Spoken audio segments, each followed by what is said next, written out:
Kevin Hincks, co-host of Fast Market Live at the CBOE, is with me, and we've had an incredible winning streak on the S&P 500. Today, though, we're starting out with these down arrows. Your thoughts?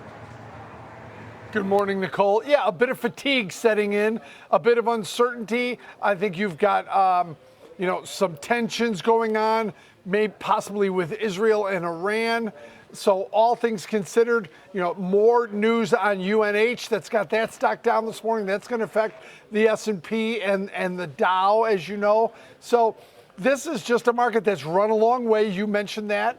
A couple of the indices were getting to overbought levels, and now a little bit of consolidation here as we get to midweek. But, I've got the E-minis down about 2/3%. The NASDAQ down 0.7%.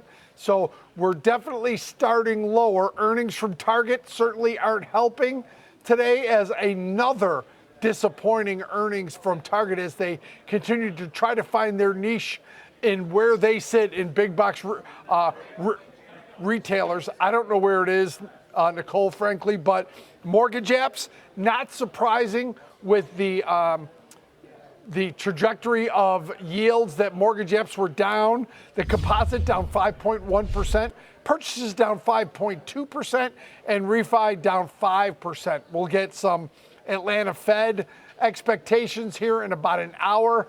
But all things considered, another soft opening. We had a soft day yesterday.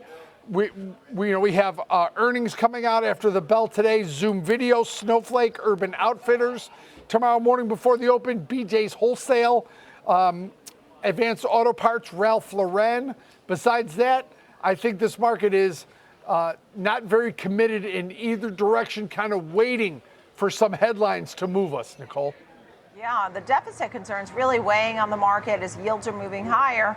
And yesterday, you're talking about housing, I had a great conversation with Dolly and Jenny Lenz in the housing market, and they said, and I also spoke to a home builder, and it's just the feeling I was getting was that things have stalled to a certain extent. Concerns about uncertainty, higher risk rate environment, etc.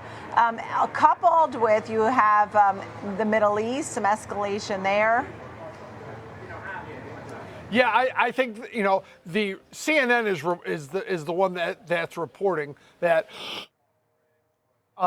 Israel is gearing up to strike potentially some of Iran's nuclear facilities. Now, there's nothing confirmed. However, the reports are out there, and that news report is affecting crude oil prices and affecting overall geopolitical risk in the world, and that puts a little bit of downward pressure on stocks and upward pressure on commodities. So that's another one of those stories. We did get good news for people on the East Coast. It looks like they've got a $40,000 SALT agreement out of Congress.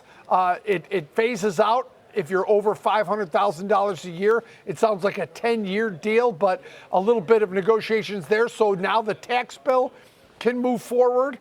So it's making good progress. So a little bit of progress there. But all things considered, this is a slow week for data, a slower week for earnings, and the market is kind of lost its inertia on the upside, Nicole.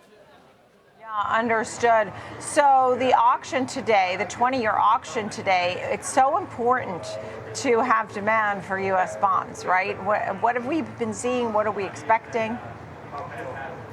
Yeah, as yields go higher, right, these auctions become more and more important.